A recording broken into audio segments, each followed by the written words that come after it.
Bonjour à tous, je suis ravie de vous retrouver. Je suis Aurélie Godefroy et j'ai l'immense plaisir d'animer ce podcast autour des sorcières. Un podcast en 3 parties. Le premier sur l'histoire des sorcières avec Catherine Clément. Nous verrons dans le second épisode les rituels avec Katia Boukchich, qui nous accompagnera également dans le 3e afin d'évoquer ce que l'on appelle la magie verte. Ce podcast est édité par Inexploré.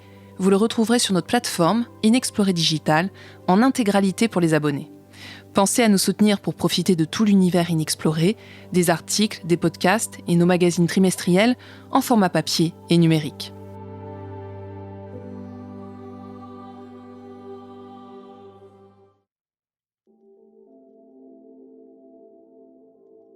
À l'évocation du mot sorcière, notre imagination commence à frétiller. Craintes ou moquées, condamnées ou idéalisées, les sorcières hantent l'imaginaire collectif depuis la nuit des temps. Si on continue, petits et grands, à se délecter de ces histoires de fées qui peuplent nos contes, l'histoire de celles qui furent qualifiées de sorcières n'a pourtant rien d'un conte de fées. Rien qui puisse prêter à sourire. C'est l'histoire abominable de femmes qui furent envoyées par dizaines de milliers au bûcher. Leur délit, c'était simplement d'être femme, Catherine Clément ? Oui, absolument oui. Plusieurs papes ont décidé ainsi, oui. Leur culpabilité première, c'est d'être femme. Alors, ce livre, effectivement, traite d'un sujet quand même assez grave, puisque je crois que c'est le plus grand féminicide de l'histoire. Mais en même temps, on rigole beaucoup. Alors, je pense que vous allez partager avec nous quelques anecdotes savoureuses de ce... Mais on rigole beaucoup parce que les hommes sont drôles. Les hommes qui brûlent, enfin, c'est affreux ce qu'ils font. Mais ce qu'ils disent est absolument hilarant. Enfin, par un effet de distance séculaire, par le fait qu'on n'en est plus là, bien sûr, mais ils disent vraiment des âneries, d'où est sorti quand même tout le comportement des hommes jusqu'à maintenant. Mais des âneries considérables. On va les écouter. Mais alors déjà, finalement, cette construction de la chasse aux sorcières, elle est liée à l'Église elle-même, puisque tout vient d'un pape. Donc c'est Innocent VIII, en 1484. Qu'est-ce qui s'est passé à ce moment-là ? Alors, il y a un autre avant qui s'appelle Jacques Duès, qui est le pape. Ce pape, vous l'avez sûrement vu, si vous avez vu Les Rois Maudits, c'est celui qui fait semblant d'être vieux et malade pour être élu pape. Il est élu à 74 ans, il meurt à 99 ans. Enfin, 94, je crois. Et entre-temps, c'est lui qui déclare que la sorcellerie est une hérésie. On est en 1328, c'est une hérésie. Ensuite, il y a Innocent VIII, qui était un pape très superstitieux, et qui déclare que la sorcellerie étant une hérésie, il faut faire la chasse aux... Enfin, il faut débusquer les sorcières femmes. Quelques hommes, il y a toujours une proportion d'hommes. Il y a toujours une proportion d'hommes dans une cérémonie féminine. Toujours, 1 ou 2. Généralement des déviants. Mais en tout cas, la chasse est ouverte par cet Innocent VIII. Cette bulle s'appelle avec nos ardeurs les plus ardentes ou les plus furieuses. C'est une bulle de fou. Et c'est en 1484. Et en 1486, 2 ans plus tard, 2 inquisiteurs qui existaient déjà à l'époque rédigent en toute hâte, ont rédigé en 2 ans, un énorme traité de chasse aux sorcières, enfin un manuel d'inquisition. L'inquisition, ce sont les dominicains. C'est pour ça que les bulles des papes sont importantes, parce que avant l'inquisition, c'était personne, c'était le lynchage au village. Qui a existé très longtemps, très longtemps, qui peut exister encore dans certains coins. Ce sont des processus très collectifs.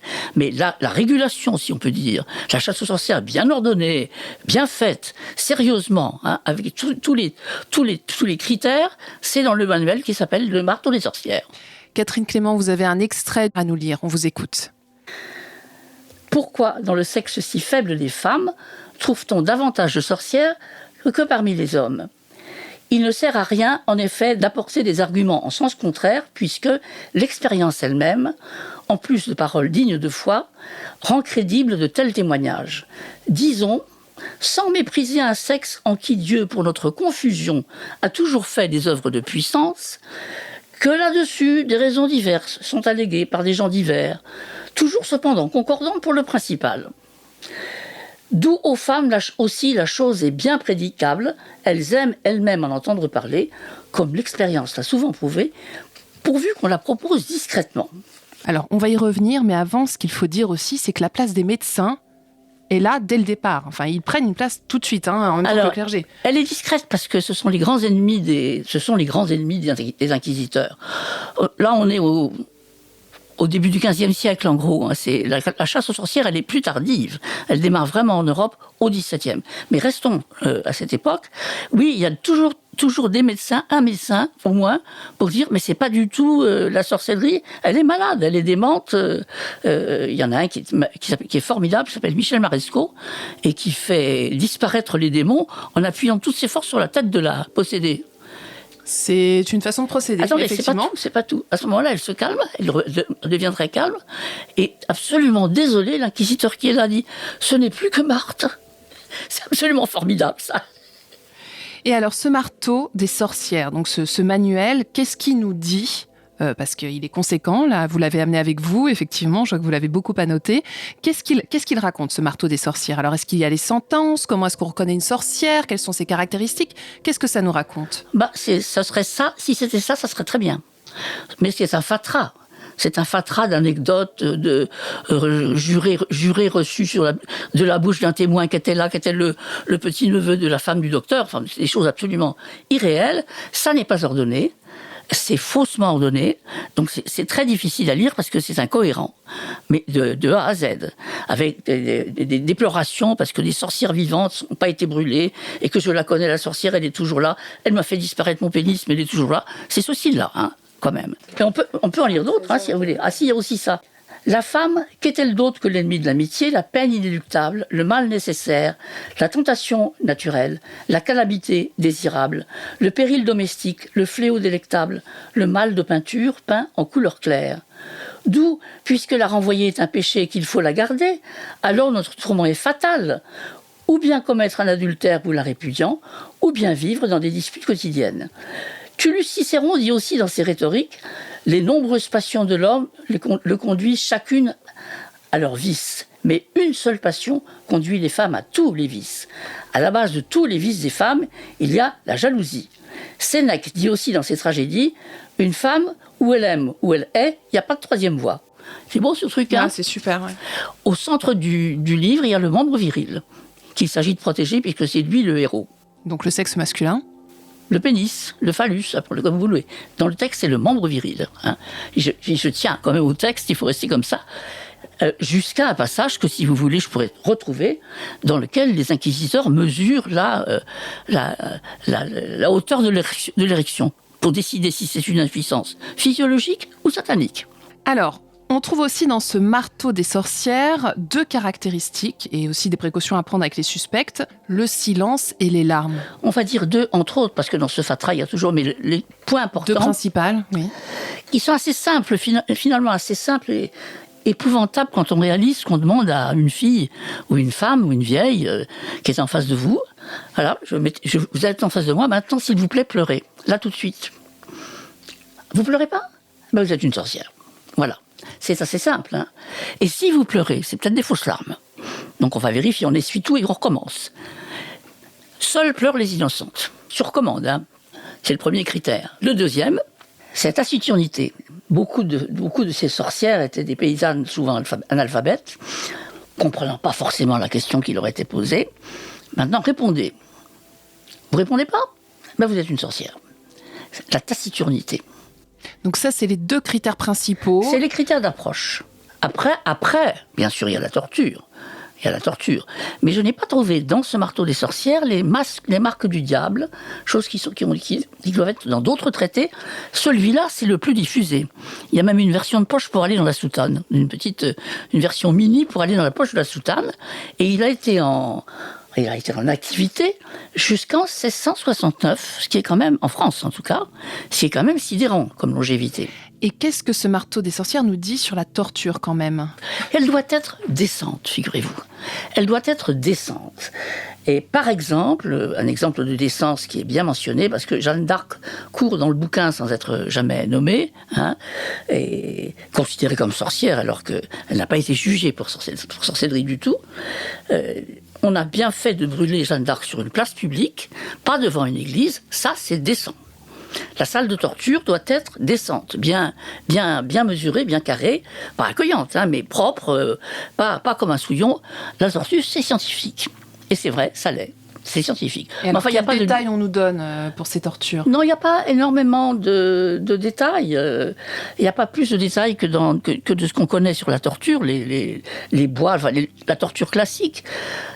En France, parce que les façons de torturer étaient tout à fait différentes selon les pays. En Allemagne, à Osnabrück en tout cas, dans la ville d'Osnabrück, sur laquelle Hélène Cixous a travaillé en parallèle pendant que je faisais mon musée des sorcières à moi, on balançait les sorcières à l'eau en attachant l'orteil, le gros orteil, au pouce. Prenez 2 secondes pour essayer de vous représenter ce que ça fait quand on a le gros orteil attaché à un pouce. Et hop, à l'eau. Donc vous voyez, il y a des variantes. Il y a des variantes. Ce sont des variantes sur le schéma originel, disons, qui est on attrape le lynchage de village, on attrape la sorcière, on la tue, on la met au feu. Ou à l'eau. Mais en France, c'est au feu. Alors, ce qu'il faut quand même préciser, c'est que c'est aussi les sages-femmes qui sont pointées du doigt par les démonologues. Oui, mais les sages-femmes, elles sont, si j'ose dire, naturellement avorteuses. Ça soulève pas d'ailleurs de manifestations spectaculaires d'hostilité. C'est pas complètement anormal. Quand même, quand on pense que la grande impératrice Marie-Thérèse a eu 16 enfants quand même. Hein. Bon, et c'était le sort des femmes. Les épouses étaient condamnées à avoir un enfant toutes les années et demie à peu près. Enfin, sans arrêt.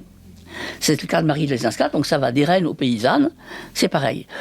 Donc une reine ne se fait pas avorter, ça se fait pas, mais une paysanne, oui. Et les sages-femmes sont d'excellentes avorteuses, c'est le même travail. Hein. Elles savent comment fonctionne l'intérieur d'une femme. Bon, en tout cas, elles incarnaient le mal absolu, hein, aux yeux des monologues. Aux yeux des dominicains qui sont des curés, des prêtres. Hein. Donc, aux yeux d'hommes chastes, vous voyez, la chasteté. C'est quand même important de préciser ça.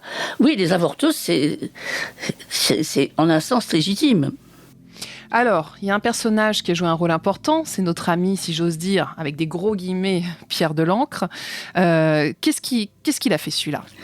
Il faut le situer d'abord. Pierre de l'Ancre est un érudit très cultivé qui a fait des études en Bohême, des voyages en Italie, qui appartient à la famille de Montaigne, notre Montaigne, dont il a épousé la petite nièce, et qui est magistrat au Parlement de Bordeaux. Il est spécialiste des choses bizarres, les hommes loups, des trucs comme ça. Et c'est lui qu'Henri IV, j'ai mis longtemps à comprendre pourquoi c'était Henri IV, envoie purger le Pays Basque de ses sorcières. Le Pays Basque, à l'époque, s'appelle le pays du Labourd. Labourd. Les sorcières du Labourd. Et il y va. Il y va avec son intelligence, son bon parler, sa belle écriture, parce qu'il écrit remarquablement. Et il y reste 4 mois. Il arrive en juin. Attendez, non, il arrive en juin. Et il trouve les femmes du Labourd seules. Les maris sont partis pêcher la baleine. À Terre-Neuve, c'est pas la porte à côté. Vous verrez que la baleine joue un rôle très important. Alors déjà, il les trouve seules, c'est un péché. Elles osent sortir dehors, c'est un péché. Elles osent sortir tête nue décoiffées. Et elles ont des belles boucles. Il décrit les boucles avec un amour absolument incroyable. C'est un péché. Elles mangent des pommes. C'est un péché. Ça, vous voyez pas pourquoi. Hein. Oh bah, si, ça me rappelle une certaine Ève, oui. Voilà, exactement. Elles mangent des pommes et elles se baignent dans la mer. Et ça, c'est plus compliqué. La mer, c'est diabolique par rapport à la terre, dit-il. Et visiblement, il dit ça comme si c'était une vérité admise, et ça doit l'être, hein, ce genre de choses. Donc voilà l'inquisiteur complètement fou, parce qu'il n'a pas de traité avec lui, il fait ça dans le désordre, il fait ça à l'instinct, et il fait ça surtout au désir sexuel, lui. Lui, il a plein de désirs sexuels, et ça se voit, quand on le lit, c'est absolument évident. Alors, notamment quand il nous parle du sabbat, bien évidemment, et de la sarabande. Il y a une description, page 39 de votre livre. Parce que oui, il va pas au sabbat.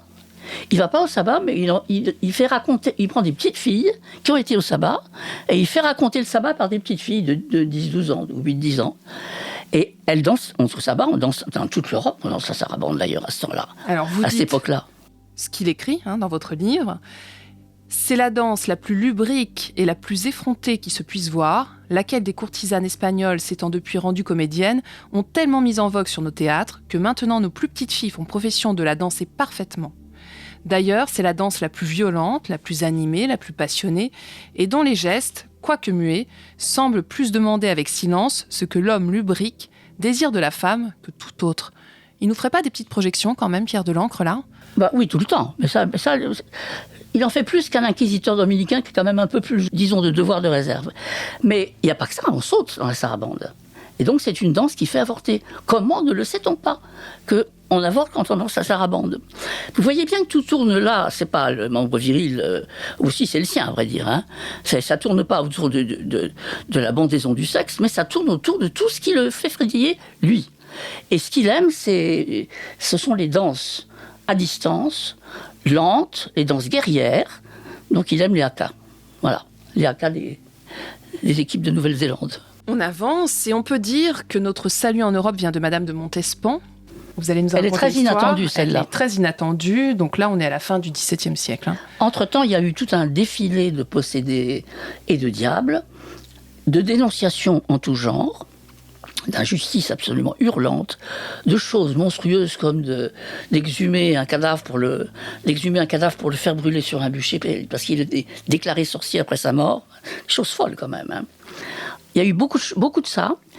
Les possédés étant toujours dans le même état, les possédés, elles sont dans l'état de cette fille qui s'est mise en prière pour la victoire de Donald Trump et qui s'appelle Paula White et qui est sa conseillère spirituelle. Il ne faut peut-être pas aller chercher si loin. Hein. Donc, Madame de Montespan, revenons-y. Grâce à elle, les choses se sont un peu améliorées, on peut le dire. C'est aussi un monde à l'envers quand même. Alors, Versailles. rappelons qui est Madame de Montespan. C'est la deuxième favorite de Louis XIV, dans l'ordre chronologique, la première étant Louise de la Vallière. Elle est installée, la Montespan, Athénaïs de Montespan, elle est drôle, elle est blonde, elle est charnue, elle est très drôle, hein, surtout. Et donc, elle est favorite depuis longtemps. Elle a eu 7 enfants du roi, donc le roi ne peut pas faire n'importe quoi avec ses 7 enfants, ces bâtards royaux. C'est compliqué, ça. Et il est déjà dans une liaison sentimentale avec Madame de Maintenon. Nous en sommes là. Ce dont la Montespan s'aperçoit très vite. Et donc, elle est soupçonnée et dénoncée pour appartenir au vaste cercle des empoisonneuses de la fameuse affaire des poisons. Alors, à pas confondre, il y a eu 2 dénonciations. La mère a été dénoncée, on l'appelait la voisin, elle s'appelait Catherine Dehaye, dite la voisin. Et celle-ci a une fille, et c'est la fille qui dénonce Madame de Montespan, qui fait apparaître le nom de Madame de Montespan.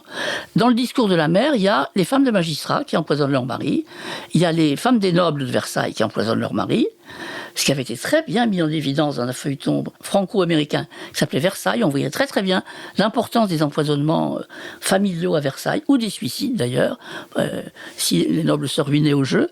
Donc la poudre d'empoisonnement avait une grande place. Et puis le roi s'aperçoit que ça touche à sa vie privée. Et là, il fait rédiger par Colbert, d'abord un mémoire pour exonérer Madame de Montespan, et surtout une ordonnance générale publiée en 1682 et qui interdit les accusations de sorcellerie. C'est pas interdire la sorcellerie, c'est interdire toute accusation de sorcellerie. Mais c'est déjà un pas. Ah ben c'est pas un pas, c'est un gouffre. On change de monde. Pour ceux que ça intéresse, Madame de Montespan est quand même restée à Versailles, elle a organisé des fêtes, mais elle a déménagé, elle loge dans une soupente, et le roi épouse Madame de Maintenon. Alors, nous voici à la Révolution française et la déchristianisation, pardon. Qu'est-ce qui se passe pour nos sorcières? Donc, effectivement, les accusations sont interdites, mais comme vous dites, ça n'empêche pas les châtiments et d'être encore traités de manière compliquée. Il n'y a plus d'accusations de sorcellerie, mais les diableries continuent dans un endroit très inattendu qui sont les monastères de Port-Royal. Les monastères jansénistes, avec leur réputation de pureté immaculée. Je dois dire, ça m'a bien fait rire, ça je dois dire. Je ne m'y attendais pas du tout. Quand je suis tombé sur Sœur Flavie Passard, Sœur Flavie Passard est la grande vedette de Port-Royal de Paris. Elle a des illuminations, elle a des guérisons magiques. Elle pratique les guérisons magiques à tire-larigot. Et c'est une fille pauvre. C'est-à-dire qu'il y a un mélange dans les sœurs entre les très nobles et les très pauvres. Sœur Flavie Passard est très pauvre. C'est donc à elle que revient la diablerie. Et c'est elle qui va dénoncer ses sœurs comme ayant franchi la barrière de l'hérésie. Pas l'hérésie sorcière. Une hérésie qui touche un point du dogme chrétien. Je pense que c'est très compliqué d'entrer là-dedans. Il s'agit de savoir si on a part à la volonté de se sauver ou si on est totalement incapable de se sauver, si on est tellement misérable que seul Dieu peut vous sauver, ou Dieu vous fait la grâce de vous sauver, Ça, c'est le jansénisme. Si vous n'avez pas la grâce, excusez-moi, mais allez vous faire voir. Et au contraire, les jésuites de l'autre côté disent, mais si on peut acquérir la grâce. Il suffit de volonté de travail. Voilà, il y a les volontaristes d'un côté et les fatalistes de l'autre. Alors, il y a très longtemps que Louis XIV, tout jeune, il a su, parce que les jansénistes, les vieilles nobles jansénistes étaient des amies de sa mère.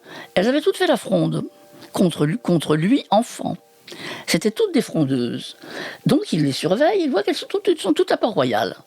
Donc il dit c'est une république dissidente. Il a tout à fait raison. Port-Royal est une république dissidente et fabrique de la sorcellerie. Alors ça s'appelle magie.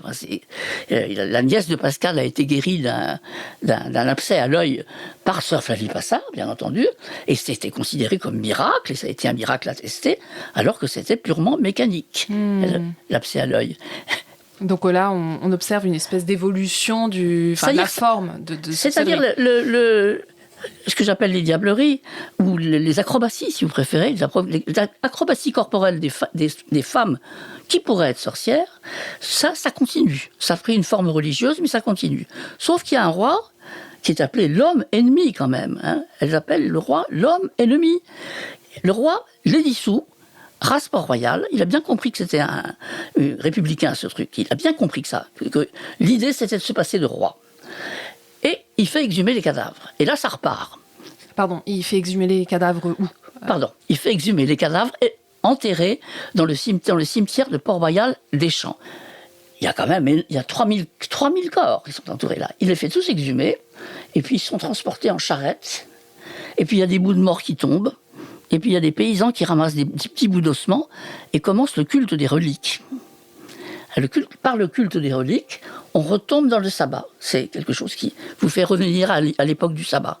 Il y a des petits ossements de mort. C'est quand même très, très, très, très suspect. Et ça repart, le jansénisme repart tout à fait clandestin, condamné, minoré, absolument rebelle, et il fait des choses extraordinaires. Il fait faire des choses extravagantes à des femmes. Volontairement. Masochistement, elles se font fouetter, lapider, chauffer la tête, brûler les pieds, transpercer. Enfin, il y a des kilomètres d'archives qui décrivent ça. Et elles sont aidées par ce qui s'appelle les secours, chose très intéressante. Il n'y a que les femmes qui sont percées, et les secours sont toujours les hommes. On est quand là ? C'est quelle date ? On est en 1700. On est juste à la veille de la mort de Louis XIV. On est en 1710. Il meurt en 1715 et ça continue jusqu'en 1822 quand même. Et alors, quand arrivent ces convulsionnaires de Saint-Médard, qui occupent une place importante dans votre livre ? Exactement, là, à cet endroit-là. Donc le roi meurt. Les bataillons jansénistes flanqués sont toujours là dans Paris. C'est surtout Paris. C'est quand même un phénomène. Ils sont 10 000 en tout, ce qui est beaucoup, mais ils sont ou parisiens ou lyonnais. En tout cas, à Paris, un diacre, quelqu'un de la très haute noblesse, décide de mourir de faim. On peut dire ça comme ça, en tout cas. Mourir de chasteté, il refuse tous les honneurs, il refuse d'être devenu militaire, il refuse absolument tout ce qu'on lui propose. Il s'appelle François de Paris, avec un A majuscule et un chapeau, Paris, et il est considéré comme saint. Il donne tous ses biens aux pauvres, il file lui-même la laine, il recoue des bas, avec l'argent qu'il gagne, il le donne aux pauvres, et il ne mange que des légumes bouillis. Et finalement, il meurt de faim. J'ai découvert à cette occasion que l'odeur de sainteté, c'était ce que donnait un cadavre quand on mange que des légumes. Donc c'est une chose. Et donc il est mort en odeur de sainteté. Il a donc été. C'est le cas de le dire. Il a été immédiatement considéré comme ça. Oui, mais ça, écoutez, nous sommes de fines personnes extrêmement délicates. Si on nous compare à nos ancêtres qui se coltinaient ça quand même. Le type meurt, il sent bon, c'est un saint. Voilà, c'est très simple. Et on commence à déchiqueter son corps, et à déchiqueter son lit, et à déchiqueter tout ce qu'il faut, et on va sur sa tombe. D'abord, on va sur l'endroit où il est enterré sans tombe, puis il y a une tombe. La tombe, elle est un tout petit peu oblique, c'est une table oblique. Il y a 4 piliers en dessous. Elle n'est pas pleine, donc on peut se glisser sous la tombe, on peut se coucher sous la tombe, on s'y couche tout le jupe retroussé, on s'y couche à plein, et on fait des séances de transe collective, cul nu, quasiment. Donc, des femmes ? Des femmes. Il y a un homme. Il y a un jeune homme. sur 1 millier de femmes. Donc le roi fait d'abord fermer l'église de Saint-Médard, puis il fait fermer le cimetière de Saint-Médard, mais dès qu'il y a une messe, hop, tout le monde passe dans le cimetière, donc il fait fermer l'église Saint-Médard, et ensuite il dissout tout ça, il essaye de chercher où sont ces diables et ces diablesses. Ils sont partout, et surtout dans les hôtels particuliers. C'est très à la mode. Hein. C'est un peu comme, qu'est-ce que je vais dire, le yoga maintenant. Hein. Ça circule absolument partout. Et ça fait des miracles absolument partout. Alors, ce qui est intéressant, c'est que vous parlez de pulsions autodestructrices de ces sœurs convulsionnaires. Enfin, c'est qu'en fait, elles se font du mal à elles aussi. Attendez, c'est la base même. Il faut qu'elles souffrent. Elles doivent souffrir. Elles doivent souffrir. Il faut souffrir pour la grâce, même si ça ne donne rien, il faut souffrir pour la grâce. Donc elles se font crucifier avec des vrais clous dans les mains. Quelquefois, ce sont des clous ronds. Quelquefois, quand ça ne fait pas assez mal, on prend des coups à tête carrée pour que ça fasse vraiment mal, pour que ça élargisse la blessure. Elles se font... Alors, elles ont inventé un truc, elles se font transpercer. Pas transpercer l'épée perçant le ventre, mais l'épée recourbée appuyant sur le ventre. Ça fait quand même mal, hein. Et elles appellent ça percer. Bon, ça, j'ai mis quelques extraits dans mon livre qui sont même illisibles, tellement c'est dur quand même. C'est un condensé de souffrance extravagant. Toujours sur les femmes, toujours volontairement, et toujours avec l'aide des hommes qui sont les bons secouristes. Donc, ça reste quand même, d'une certaine manière, dans la chasse aux sorcières. On est d'accord? Pas encore, puisqu'on ne les chasse pas. On ne les chasse pas, on ne les pourchasse pas sur le... Il n'y a pas de... Il y a la police. La police fait son boulot, il en ramasse de temps en temps une ou l'autre. Il n'y a pas de chasse organisée. C'est en liberté. C'est en liberté clandestine, planquée. On arrive au 19e siècle. Ah, doucement, la Révolution. Ouh, alors, allez-y. Vous sautez à pieds joints par... Oui, Vous avez beaucoup de choses à raconter. Il faut quand même préciser que ce livre est très dense.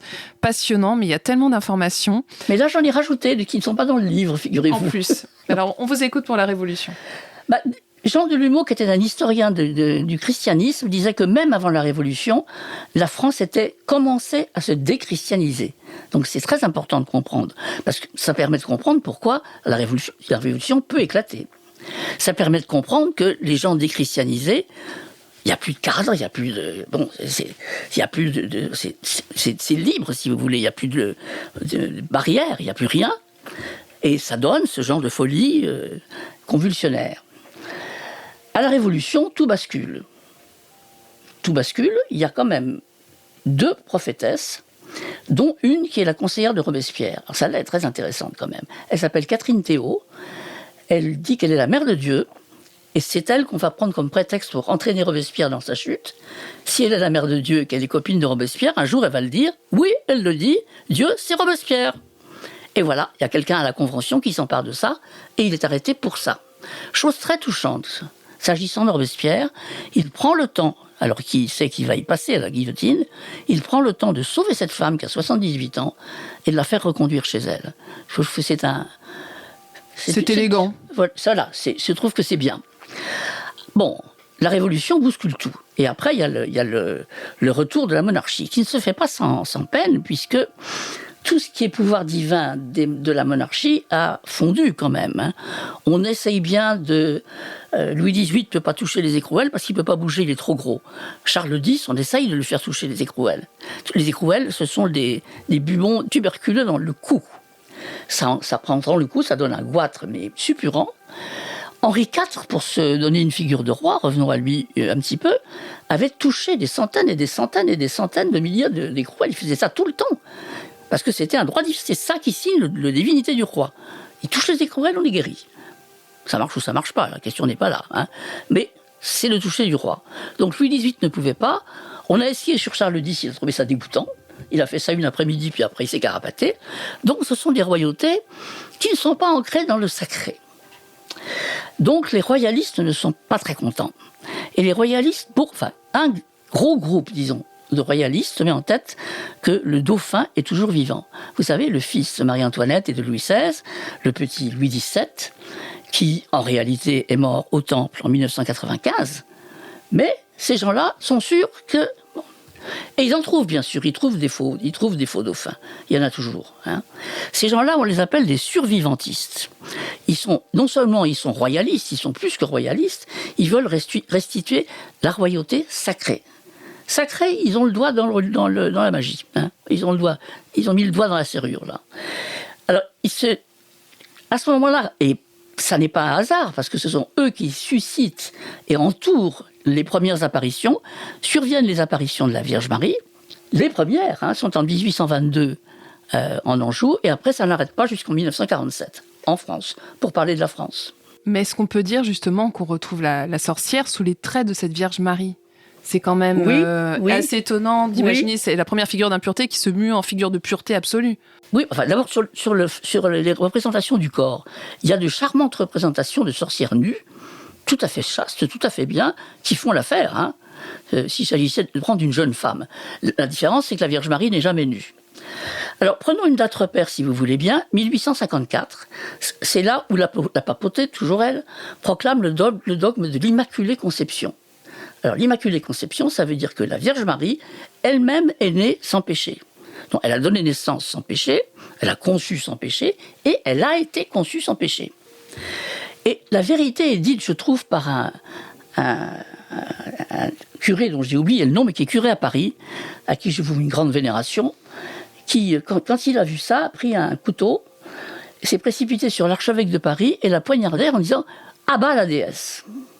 Et voilà, parce que lui, il avait compris que cette histoire de Vierge Marie, qui n'avait pas été conçue sans péché, sans péché, c'était le retour du paganisme. C'est ce que dit Michelet à longueur de temps. Michelet explique très bien comment les divinités grecques sont passées dans les saints catholiques. Et donc, quand on est en panne d'inspiration catholique, il y a des apparitions de la Vierge Marie. Comment est-ce qu'on explique qu'au milieu du 19e siècle, en fait, on retrouve la sorcière dans les campagnes, sous les traits de la Vierge Marie ? Alors, donc, il n'y a pas de rapport de cause à effet entre le fait que la papauté sanctifie la Vierge Marie comme conçue sans péché et les apparitions mariales. Les apparitions mariales, c'est un peu comme ce qui arrive aux sorcières. Ce sont de pauvres filles. Généralement, elles savent pas écrire ou mal écrire. Ça va jouer un rôle considérable dans l'histoire des miracles, des apparitions de la Vierge Marie. Et ce sont des simplettes, disons. Hein. Si j'ai le temps, je parlerai de Bernadette Soubirous, qui pousse la simplicité jusqu'au génie, et je ne me plaisante pas en disant ça. Et donc, un certain nombre de religieuses la voient, la décrivent absolument précisément, et la médaille qu'il faut faire frapper. Et pendant 2 ou 3 apparitions, il y a toujours 1 ou 2 prêtres pour mettre la main sur les voyants. On les appelle les voyants. Sur les voyants ou les voyantes, il y a des petits garçons quelquefois, mais très peu, et les empêcher de parler. Alors la première, dont on a découvert le nom bien après, s'appelait Catherine Labouré. Catherine Labouré, c'est la médaille miraculeuse de la rue du Bac. Elle a été totalement effacée par son directeur de conscience. Les seconds, c'est la Vierge de la Salette. Il y en a une qui s'appelle Mélanie Calva. Et puis le garçon, je ne sais plus comment il s'appelle, lui est pris en main par des survivantistes. Il est kidnappé par des survivantistes qui le promènent dans toute la France en disant il va reconnaître forcément notre Louis XVII. Et quand ils seront face à face, lui étant illuminé, le petit garçon, par la grâce mariale, et l'autre étant illuminé par la grâce de Dieu, ils vont se reconnaître. Évidemment, ça ne marche pas. Ça marche d'autant moins que le gamin casse le morceau et dit « moi j'ai tout inventé ». Donc ça ne marche pas du tout. Quant à la fille, la Mélanie Calva, ils ont bien vu la Vierge, c'est encore une autre, ils l'ont décrit. Et ils l'ont décrite apparaissant sur ce qui s'appelle un paradis, c'est-à-dire un tas de pierres, qui s'appelle un paradis. Elle veut fonder l'ordre de la Mère de Dieu, et elle écrit des choses tellement violentes contre les francs-maçons, contre le pape, qu'elle est mise à l'index, et on la balade. Elle a fait le tour d'Europe des couvents pour la faire tenir tranquille, parce qu'elle était intenable. Et elle était folle. Hein. Et elle a fini par dire « Oui, je suis la Mère de Dieu, c'est moi qui ai enfanté Jésus. » C'est arrivé. Bon, on la met de côté. Et après arrivent les grandes apparitions, donc Lourdes. Et là, c'est la voyante qui est torturée comme une sorcière, qui est traitée comme une sorcière, puisqu'elle raconte, elle ne sait pas du tout écrire, elle ne sait même pas ce qu'elle a vu. Elle dit qu'elle a vu la chose en blanc avec une ceinture bleue. Très bien, c'est tout ce qu'elle dit. Elle se ramasse une paire de baffes de sa tante, elle se ramasse des coups de bâton de quelqu'un d'autre dans sa maison. Le lendemain, à l'école religieuse, où elle va pas très souvent, elle reçoit une paire de baffes et elle se fait engueuler. Ensuite, elle est interrogée par le commissaire de police, elle va en prison. C'est quand même absolument hallucinant. Et le pompon est quand même atteint, c'est pour ça que je vous parlais de la simplicité des gens simplets. Elle entre au couvent, elle devient religieuse, elle est très sympathique, cette fille. Et on la garde précieusement, parce que naturellement, chaque fois qu'elle sort dehors, on lui arrache des bouts de son vêtements pour faire des reliques. Enfin bon, elle pourrait être rouée de coups, tellement elle est désirée. Elle reste donc dans son couvent à Nevers, et à un moment, elle a fini son noviciat. Il faut qu'elle prenne place dans un autre couvent. Normalement, elle doit aller dans un autre couvent. C'est impossible, tout le monde sait que c'est impossible. Si elle va ailleurs, elle se fera dévorer. Par l'adoration, par la haine, enfin par tout mélangé. Et donc, l'archevêque et la supérieure du couvent montent un coup. La formule est « Qu'est-ce qu'elle sait faire, celle-là ?» La supérieure va répondre « Rien ». Où est-ce qu'on va la mettre ? Et la supérieure répond « Nulle part ». Donc, elle ne sait rien faire et elle est nulle part. Et elle entend ça de ses oreilles. Et elle en souffre. Je pense que c'est une forme de torture assez carabinée quand même. Je ne parle pas de la Vierge Marie, là je parle de Bernadette Soubirous. Jeune sorcière dévoyée par le christianisme. Ce qui est intéressant, et vous soulignez ça dans votre livre, c'est que ces apparitions de la Vierge, en général, sont aussi en lien avec la découverte des grottes préhistoriques. À peu près, c'est Georges Bataille qui a remarqué ça. Ça correspond à la période où on découvre incidemment. On découvre, parce qu'il y a des enfants trop curieux toujours, on découvre les premières peintures préhistoriques. C'est une petite fille qui en Espagne trouve les premières. Ensuite, ce sont on les appelle aussi des voyants, on les appelle aussi des voyants d'ailleurs, des découvreurs voyants. Ce sont toujours des enfants pour une raison toute bête, c'est qu'il faut se glisser dans des endroits extrêmement étroits. Donc, ce sont toujours des enfants qui sont en tête de pont pour aller voir les peintures. Et il y a énormément de prêtres autour, des prêtres savants, il y a eu beaucoup de prêtres savants au XIXe siècle en France, et au XXe encore plus. Et chaque fois, pratiquement chaque fois, les prêtres mettent une statue de la Vierge dans la grotte, à l'intérieur, en face des bisons, en face des dieux cornus et autres. Alors, on doit déjà finir cet épisode. On a trop peu de temps, malheureusement, on aimerait vous écouter plus, mais j'ai envie de vous demander pour terminer si aujourd'hui les sorcières existent encore, et sous quelle forme, Catherine Clément ? Alors oui, elles existent encore, tranquilles, planquées, pas déclarées à la sécurité sociale. Jeanne Favret-Saalda avait exploré magnifiquement ces femmes-là.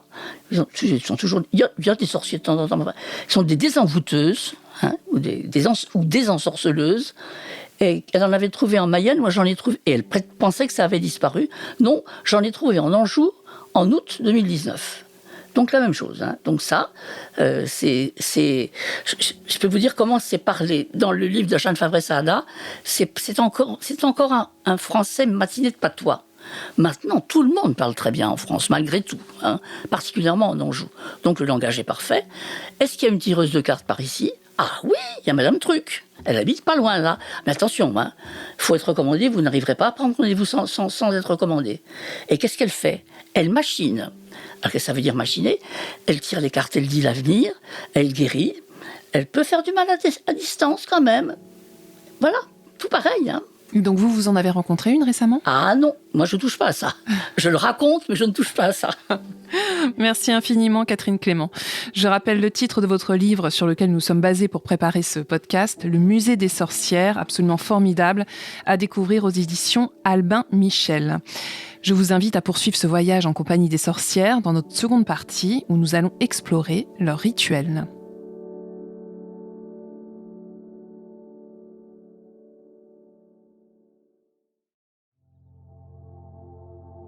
Après avoir évoqué dans le premier épisode de la série l'histoire des sorcières, je vous propose de nous pencher sur les rituels indissociables de la sorcellerie.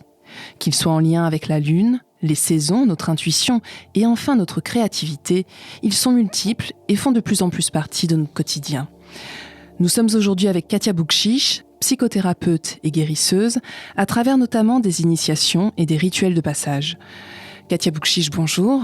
Vous avez publié L'éveil des sorcières aux éditions Le Duc. Alors pour vous, C'est quoi une sorcière exactement ? Bonjour Aurélie, alors pour moi une sorcière c'est une femme de l'ombre, une femme qui aime l'ombre, qui n'a pas peur de l'ombre, une femme qui va aller déterrer des connaissances qui sont cachées, des connaissances qui sont des tabous, des connaissances subversives qui vont venir bouleverser quelque part l'ordre établi. Une sorcière c'est une femme qui est une femme savante et une femme de pouvoir. Et donc finalement on peut parler d'archétype de la sorcière. On peut parler d'archétype de la sorcière qui habite l'inconscient collectif de notre humanité et aussi de femmes qui se revendiquent sorcières parce qu'elles ont des connaissances qui sont intuitives, instinctives et intérieures quelque part. Ce ne sont pas des connaissances académiques. Alors ces connaissances, elles peuvent les faire surgir à travers des rituels. Il faut quand même expliquer que les rituels sont aussi l'apanage des sorcières. C'est très important dans leur quotidien, dans notre quotidien. Pourquoi c'est aussi essentiel ? À quoi est-ce qu'ils nous relient ces rituels ? Le rituel, c'est une sorte de célébration quelque part, un moment de dévotion, de dévouement, de connexion, de prière, de reliance à soi-même, aux esprits de la nature et aussi aux divinités que l'on a envie d'invoquer. Alors on va parler de rituel parce que cette célébration, elle arrive à des dates qui sont régulières et notamment le rituel du sabbat des sorcières. Ce sont des rituels qui sont des rituels mensuels à la nouvelle lune ou à la pleine lune, essentiellement à la pleine lune d'ailleurs dans un premier temps, et puis qui sont des moments où on va se retrouver entre sœurs ou entre sorcières, ou bien des moments où on va se retrouver seul à faire ces actes de dévotion et à vouloir communier avec la nature, mais aussi obtenir des transformations de cette nature par nos invocations et par nos actes quelque part. Oui, donc c'est vraiment intéressant de noter qu'à la fois il y a des rituels individuels et des rituels collectifs. Alors comme vous le dites, effectivement, il y a différents moments propices à la célébration de ces rituels. Est-ce qu'on peut revenir sur ce qu'on appelle la roue de l'année, qui est très importante pour les sorcières ? Alors la roue de l'année, oui, c'est très important pour les sorcières et puis même de manière plus générale dans le chamanisme parce que ça part du principe que la nature, elle a ses lois, elle a ses règles. Et ça va s'appuyer aussi sur toute la connaissance que l'on a qui est plurimillénaire de l'astrologie. Si on se met dans la logique de la sorcière et aussi du chamanisme ou bien de l'astrologie, la nouvelle année, elle commence avec le printemps. Elle commence pas comme ça au plein milieu de l'hiver, elle va commencer notamment avec le signe du Bélier et au printemps, quand avec la montée de la sève, la nature s'éveille. Ce cycle, il va se dérouler, il va célébrer donc plusieurs étapes clés de l'année. On a des fêtes celtes, mais simplement aussi au-delà de ces fêtes celtes, si on s'appuie sur cette logique de l'année, on va repartir donc du printemps jusqu'à l'acmé de l'été, qui va porter les fruits. Et donc là, on est vraiment dans des rituels de célébration de la nature et de l'abondance. Et puis ensuite, avec l'automne, on va aller célébrer les récoltes. On va célébrer de plus en plus la descente à l'intérieur de soi et les forces internes. On va s'éveiller au pouvoir intérieur. Et plus on va aller avec l'hiver, et plus on va aller dans des pratiques qui sont des pratiques de l'ombre, des pratiques de pouvoir intérieur, des pratiques aussi de reliance dans le foyer, non plus de célébration extérieure, mais dans le foyer. Donc on va retrouver les invocations, aussi les rituels autour de la parole, du verbe à travers les contes. Et puis, à la fin de l'hiver, tout ce qui a germé quelque part, tous les songes, toutes les nouvelles images, tout ce qui nous a été donné dans notre inconscient ou donné dans l'ombre, va reprendre forme avec le printemps. Alors on imagine qu'il faut se préparer à ces rituels. Comment le fait-on, Katia Boukchich ? Alors les rituels, d'abord, la première chose, c'est qu'on va se poser la question de qu'est-ce qu'on a envie d'en faire, quel est notre souhait et quel est notre désir. Et notre intention. Exactement, on va se poser et se centrer sur une intention qui est très forte, une intention d'obtenir quelque chose, une intention peut-être de rendre grâce. Alors plus précisément, on peut dire j'ai envie de rencontrer quelqu'un, ou j'ai envie de créer un nouveau projet, ou simplement j'ai envie de rendre grâce, comme à cette période de l'année, à mes ancêtres. Donc ce sont 3 rituels qui sont totalement différents. Pour les réaliser, on va d'abord se poser la question, qu'est-ce qu'on veut mettre sur notre autel ? Alors rappelez-nous ce qu'est l'hôtel des sorcières. Alors l'hôtel des sorcières, ça va être un espace sacré à l'intérieur ou à l'extérieur sur lequel on va assembler quelque part nos objets que l'on dit magiques, que l'on va investir d'une intention. Alors on va vouloir notamment à reproduire la roue des éléments, retrouver un équilibre. Représenter l'eau, par exemple, avec une petite coupelle d'eau, ou un verre de lait, ou un verre de vin.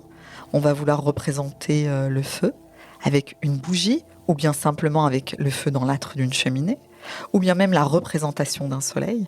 On va vouloir évoquer la terre, peut-être, avec des pierres semi-précieuses, ou alors de l'argile, ou bien simplement des objets de bois. Et puis, on va vouloir représenter l'air. Alors, l'air, il a cette particularité d'être partout, mais on peut le représenter avec des oiseaux, une colombe, un corbeau, ou bien des plumes d'oiseaux, selon la nature du rituel. Et sur cet autel, on va déposer ensuite des objets qui nous sont propres. Des objets qui nous ont été donnés lors de célébrations, des objets peut-être qui nous ont été offerts par nos maîtres ou d'autres sorcières, des objets que l'on a confectionnés, comme un tambour, par exemple, et aussi des objets qu'on a pu obtenir et qui, pour nous, ont une symbolique particulière. Souvent, on va retrouver, par exemple, des objets de femmes, de terre, de glaise, dans une posture qui invoque la lune, donc avec les mains vers le ciel, dans une posture dont on dit qu'elles font tomber la lune sur terre, donc une posture d'invocation. Et puis voilà, tout ce qui nous plaît aussi, tout ce qu'on a envie, on peut y faire figurer l'abondance de la nature, une corbeille de fruits, de légumes, et on peut y mettre des photos de famille, on peut y mettre des représentations de déesses, de divinités, des dieux, quels qu'ils soient. Et tout ça, c'est une manière pour nous de recréer le monde quelque part, mais surtout de recréer notre monde et de dire qu'est-ce qui pour moi est sacré. Donc un hôtel, c'est un espace sacré sur lequel on va disposer tout ce qui est pour nous de plus sacré, tout ce que l'on aime. Et tout ce qu'aussi on a envie d'invoquer, de rassembler, de manière à recréer un microcosme et un micro-monde. Alors le préalable aussi, avant les rituels, c'est la purification. Est-ce que vous pouvez nous en parler ? Oui. Alors avant d'entrer dans un rituel, on va prendre le temps d'ouvrir un cercle sacré. Et là, on va céder de l'encens, on va céder de la sauge, par exemple, qu'on peut faire sécher. Donc ça, c'est de la sauge du jardin. On va la rassembler en bâtonnets, on la fait sécher, puis on la brûle. On peut aussi ouvrir un rituel grâce au pouvoir de purification de la prière. C'est aussi possible. Il y a aussi certaines sorcières ou praticiens qui vont asperger l'espace d'eau. Chacun a son outil de purification. L'idée, c'est de dire « j'entre dans un espace sacré qui va devenir vierge de tout pour pouvoir y dérouler mon intention et ma pratique magique ». Alors revenons sur différents rituels qui sont très importants et commençons peut-être avec ce premier symbole que les femmes peuvent toutes s'approprier puisqu'il s'agit de la lune, qui est l'astre de toutes les fascinations et depuis toujours. Alors dans votre livre, L'éveil des sorcières, il y a un paragraphe qui m'a vraiment interpellée et que j'aimerais vous lire car je trouve qu'il est très très beau et qu'il nous fait prendre conscience justement de cette fascination pour la lune depuis la nuit des temps. Cette ancienne pratique des femmes kabyles, les magiciennes ou sorcières, qui consistait à faire descendre la lune sur terre, remonte au temps ancien et déjà en Perse, en Grèce, chez les Romains, des témoignages ont été recueillis. Dans Histoire naturelle, Pline l'Ancien raconte comment la magie est venue à Thelmès et décrit la création d'une comédie représentant des cérémonies mystérieuses par lesquelles les femmes faisaient descendre la lune sur terre. Donc, comment vous expliquez, Katia Boukchich, cette fascination pour la lune depuis toujours ? Platon, Socrate, c'est quand même de grandes figures de sagesse qui sont très lointaines aujourd'hui. Oui, alors ça nous vient de très très loin quand on étudie les sociétés matriarcales. On retrouve des gravures et on retrouve aussi la lune incurvée sur des morceaux de bâton et les cycles de la lune transcrites et qui sont restés à la postérité quelque part pour nous montrer cette symbiose entre la femme et la lune. Quand on sait que le cycle des femmes est environ de 28 jours, comme le cycle de la lune. Et grâce à cet héritage et à ce legs des sociétés matriarcales, les femmes ont pu s'éveiller et s'apercevoir de cette synchronicité entre leur cycle et le cycle lunaire. En même temps aussi, la lune, c'est visuellement ce qui nous permet de voir en pleine nuit, ce qui, comme la sorcière quelque part, nous permet de fêter les sabbats, les célébrations nocturnes, et qui est donc un astre de guidance. En plus de tout ça, la pleine lune, c'est aussi la lune et la pleine lune en particulier, c'est aussi un moment qui va soulever beaucoup d'émotions aussi, qui va agiter, qui va empêcher le sommeil. Et donc, c'est un astre qui va venir nous titiller dans notre corps émotionnel, nous titiller aussi dans nos envies, de nous dire il y a quelque chose dans la nuit qui nous interpelle. Quel est ce mystère ? Quel est le mystère de l'astre lunaire? Quels sont ces mystères? Qu'est-ce qu'il permet? Et souvent aussi, on a associé, parce qu'on a associé la lune avec le cycle des femmes, on a associé la lune aussi à la fertilité. Et donc, les premiers rituels étaient des rituels aussi de fertilité où les femmes demandaient quelque part à avoir un ventre aussi rond que l'astre lunaire. Et ça, c'est d'une grande beauté, parce que quand on regarde la beauté de nos cycles, la beauté du cycle lunaire, aussi la rondeur que l'on a dans nos ovaires, comme l'astre de la lune, cette beauté aussi de la fertilité, de l'imaginaire qui est lié à l'astre lunaire, pas uniquement la fertilité en termes de procréation. Il y a toute une dimension magique et aussi poétique dans cette fascination. Et puis bien sûr, on retrouve cette capacité à célébrer donc les sabbats et puis à connaître les qualités de l'astre lunaire. Alors ça, qu'est-ce que ça veut dire? Ça veut dire que pendant ces 28 jours de danse, la lune, elle a différents temps, en fait, différents moments qui vont nous permettre de faire des rituels différents. Ça veut dire qu'on ne fait pas le même type de rituel à la nouvelle lune, qui est une énergie naissante comme le printemps. On ne va pas faire la même chose à la pleine lune, qui est plutôt une énergie d'abondance, durant laquelle on va plutôt demander... Merci de nous écouter. Nous espérons que cet épisode vous a plu et vous inspirera. Découvrez la suite de ce dossier audio dans les épisodes suivants, disponibles en intégralité pour nos abonnés sur Inexploré Digital. Et surtout, n'hésitez pas à partager autour de vous nos contenus. À bientôt.